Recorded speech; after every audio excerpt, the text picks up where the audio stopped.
Legos. These are the greatest toys of all time. These toys come in sets known as Lego sets, and they are packed with many bricks and pieces inside of them that you use to build Lego creations. There are many sets that came out like pirate sets, car sets, police sets, city sets, SpongeBob sets, and many others. Kids love these sets.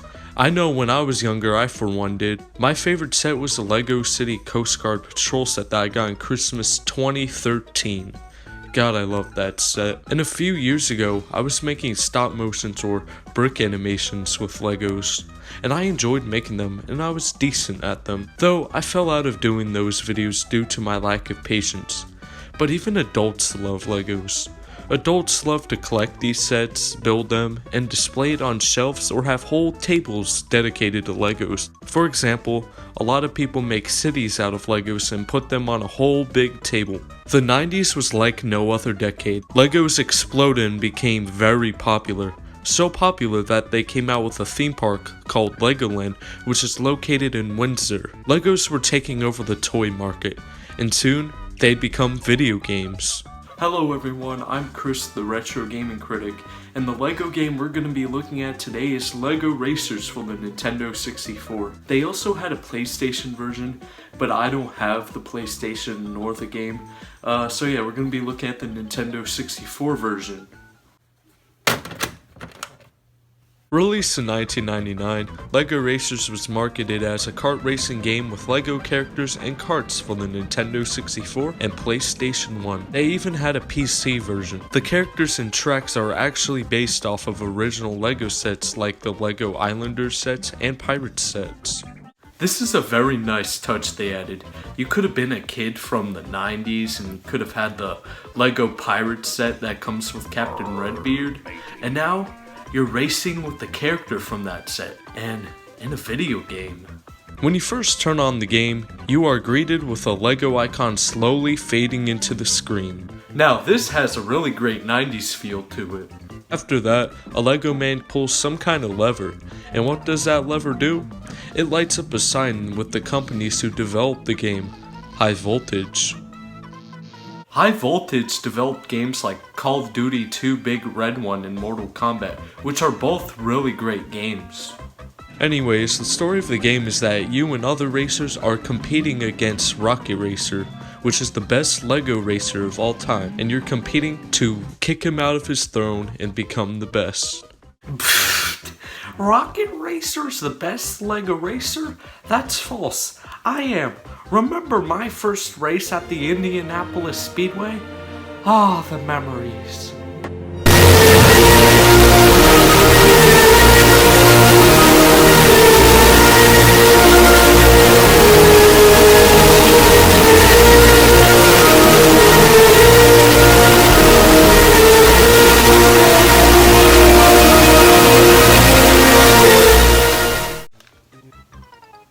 Jester, you're the reason why many poor racers lost their lives that day. But hey, at least I won the race, huh? After this very simple story, we're at the menu screen. And dang, I'm really digging this menu screen theme. The character on the screen corresponds to what main character you'll be competing with first in the circuit race. And when you get to the next race, you'll have a different character on the screen. Now let me ask you a question. What do you do with Legos? You eat them!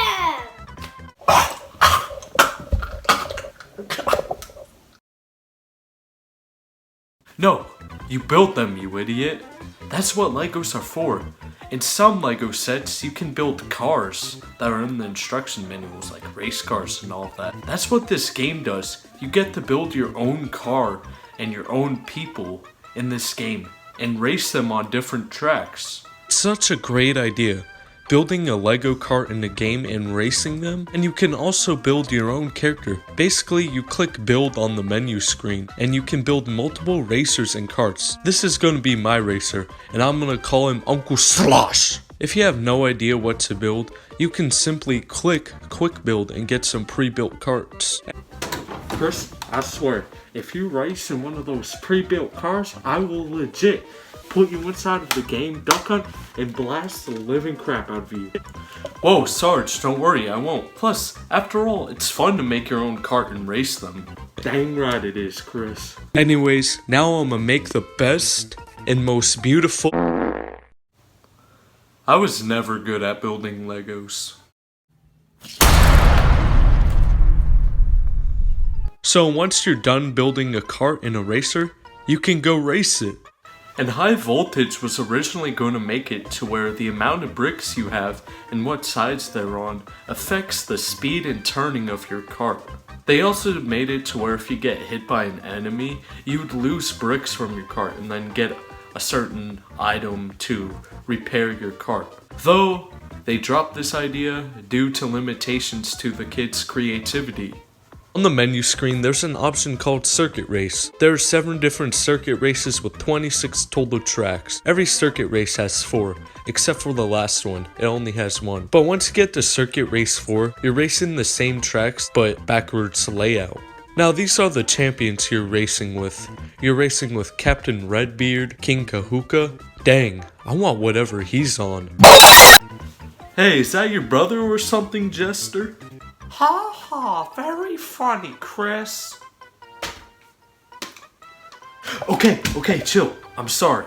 We also have Basil the Batlord, Johnny Thunder, Baron von Baren, Gypsy Moth, and of course, Rocket Racer.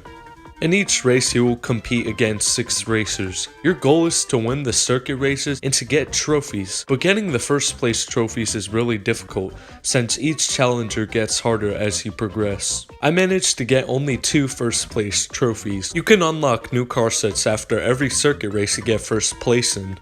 It's okay to suck, Chris. You'll get better eventually, but never as good as me.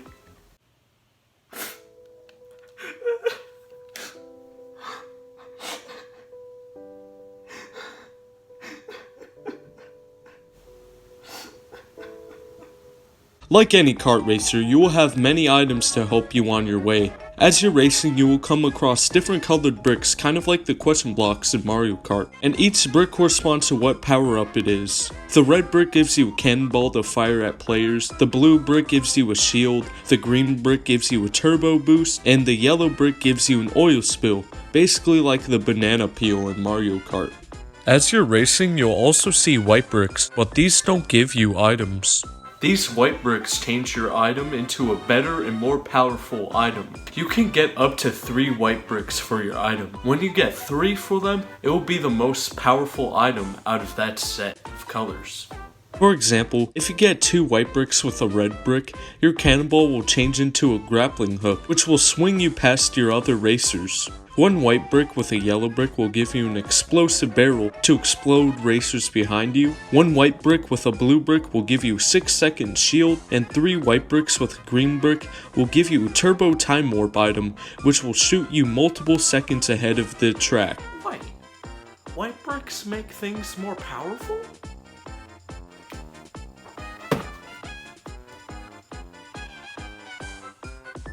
Oh.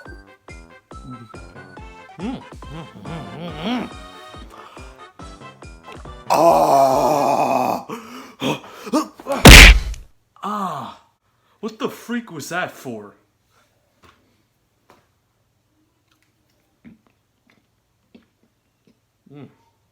Ready? Go!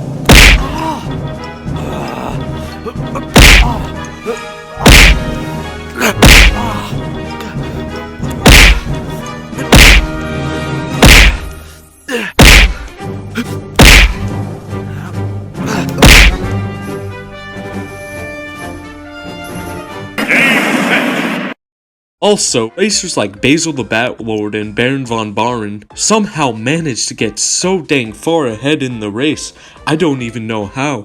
Anyways, the soundtracks in this game are really great, they just make you want to dance.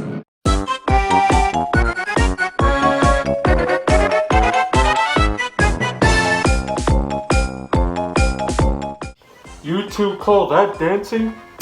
Step aside, I'm gonna show you how it's done. Call an ambulance.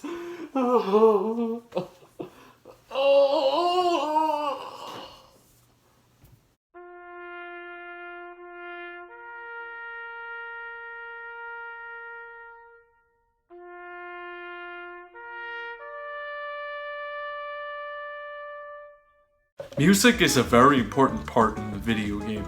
You don't want music that repeats too quick, like the song is like 6 seconds long and then it repeats. You don't want music that's unattracting and boring, and you want music that, like, it matches the environment.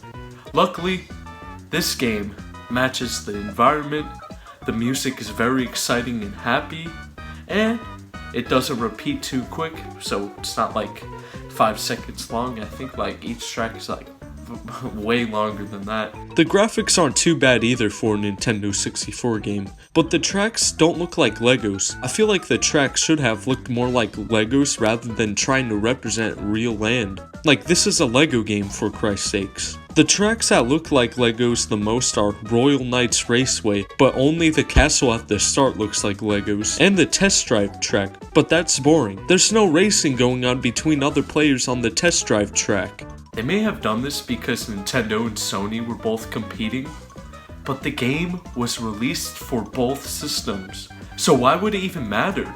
Now, the main problem with this game is the controls. Turning is extremely heavy in this game, even on the PS1 version it is. Especially how it only uses the D-pad, like, come on. We're in 1999. The DualShock controller came out in 1997, so you're telling me we can only use the D-pad in LEGO Racers on the PS1? What a heap load of crap. On the track Nightmare Athlon, there's an area with many sharp turns, surrounded by walls all close together. It is a nightmare. You'll keep bumping into walls, which slows you down, allowing other racers to get past you. You can drift by clicking the right shoulder button, but that still barely even helps. And to make the controls worse than it is, there's something called Mummy's Curse, which if you run into the skull with a mummy's hat, your controls will become inverted for multiple seconds. This is a very frustrating effect that can happen to you. I almost broke my controller because I was in the heat of rage, and players were passing by me every second. In the game you can also do single races, which you just race, I guess. No extra competition, and it just brings your stress level down by knowing you don't have to compete for trophies. They also have time races where you can build up your speed and get faster at a track. Look at the Nintendo 64. Now count the controller ports. There's 4 controller ports, so that must mean there's 4-player co-op in the game, right? Nope. Only 2-player co-op in this game. What? Hold on. You're telling me that a game from the 90s, almost 2000s, on the Nintendo 64 with 4 controller ports does not have a 4-player mode? What? But how is it only 2-player? What kind of bullcrap is this? I don't know, Jester. There's no reason why this game shouldn't have 4-player co-op. But if ever your friends come over to your house to play a 4-player racing game on the Nintendo 64, and all you have is Lego racers, Prepare for them to kill you. Look, listen, man, please, I didn't know it wasn't foreplay. No. Put the gun down, please. No, please. Now that we covered everything in this game, let's give it a scoring. This will be the first ever game we give a scoring for on the Retro Gaming Critic show. I'm excited. Here's a scoring system for every game we review this series. The graphics and visual appearance can go from 0 to 10, music and audio from 0 to 20, storyline from 0 to 25, gameplay and features from 0 to 30, and controls 0 to 35. And all of that adds up to a total score of 120. I give the graphics and visual appearance for LEGO Racers an 8.5 out of 10. The graphics look really great, but they look nothing like Legos, and that's what this game is based off of, Legos. But I'm not gonna take it down too far because they still look very impressive. I give the music and audio for LEGO Racers a 19 out of 20. The soundtracks in this game are amazing and very enjoyable. It's great to hear all of these songs when racing. It keeps you entertained. I give the storyline of LEGO Racers a 23 out of 25. The story of this game is very bland. It should be something more exciting than what it is now. But it's just a racing game. There's not really much story to go for a racing game since racers just compete to become the best. That being said, I'm not going to take too much points off, but maybe since it's a video game with LEGO Racers in it, they should have added something else into it to give it more pizzazz. I give the gameplay and features of LEGO Racers a 24.5 out of 30. I really love how you're able to make your own racer and build your own kart to race in this game. It's a really great idea and it brings a lot of enjoyment to people. It allows people to become creative with their racing karts, and you're not limited by a few karts since it allows you to build multiple karts. I also like the item system. The brick colors correspond to what item they hold, and you can get more powerful item by collecting 1 to 3 white bricks. The thing I'm not a fan of at all is a 2-player co-op mode. There should have been a 4-player mode. The PS1 and the N64 are more than capable of supporting 4-player mode. We're in the 90s, almost 2000s for Christ's sakes. And the Nintendo 64 literally has 4 controller ports. Lastly, I give the controls for LEGO Racers a 19 out of 35. The turning in this game is really heavy, and turning is everything in a racing game. You'll run into walls a lot while racing, which slows you down. So, the overall score of this game is a 93 out of 120, which gives us a 77.5%, so the letter grade of this game is a C+. Well yeah guys, this game survived with a 77%. Now, that doesn't mean this game is bad. It's quite an average game. I feel like this game is underrated. I've seen some game reviews and people were like saying like this game doesn't really it's not as good as it was. I agree, but it's not that bad really. There are like many great features to this game, like adding like that build menu and stuff to build your own cars. And does this game hold up today? Other people say it just flat out doesn't. I don't think so. This might have been one of the best kart racers in the 5th generation.